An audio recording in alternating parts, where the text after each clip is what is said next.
نن زما لپاره ډېر د خوشحالۍ خبر دی، بلکې د ټولو مسلمانانو لپاره ډېر د خوشحالۍ خبر دی. د ټولو نه اول دا ویډیو زیات نه زیات شیر کړئ چې د هر یو مسلمان ورو زړه ته پرې سکون میلاو شي. قدرمنو تاسو ته ښه پته ده چې ما پرون دا ټایم یو ویډیو کړې وه چې یو ځناورو یو درنده و چې هغه زمونږ د خوږ دین مزاق وړاوه او په موس کې ټوکې کولې.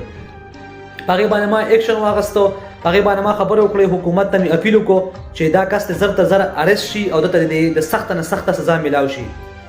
الحمدلله نن راته خبر راغلی د مظفرګړ نه چې تاسو کومه ویډیو کړې وه په هغې باندې ایکشن اخیستلی شوی دی او الحمدلله هغه کس ګیر شوی دی په مظفرګړ کې او انشاءالله د عبرت نشانه به جوړیږي. زه ډېر زیات خوشحاله شوم په هغې خبر سره. ما وی چې زه دا ښکلې خبر تاسو سره خپلو وروڼو سره مسلمانانو سره شریک کړم ځکه چې دا ډېر د خوشحالۍ خبر دی.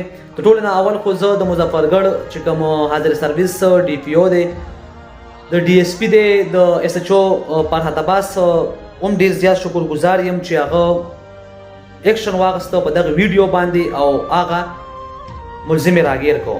خو زه اوس چې کوم دی یو اپیل کوم هغې مشرانو ته، د حکومت اعلی چارواکو ته چې څنګه تاسو زمونږ په وړوکي خبر باندې، په وړه خوله باندې، زمونږ په وړو الفاظو باندې تاسو ایکشن واخیستو او دا کس په 24 غنټو کې دنده ګرفتار شو. همدغه رنګې تاسو چې کوم دی نو دله دا شانتې سزا ورکوئ، دا شانتې سزا ورکوئ چې د عبرت نشاني جوړه شي چې بیا یو غیر مذهبه یا یو مسلمان زمونږ د خوږ دین چې کوم دی هغې پورې ټوکې ونه کړي او د هغې مذاق وړاو نه کړي.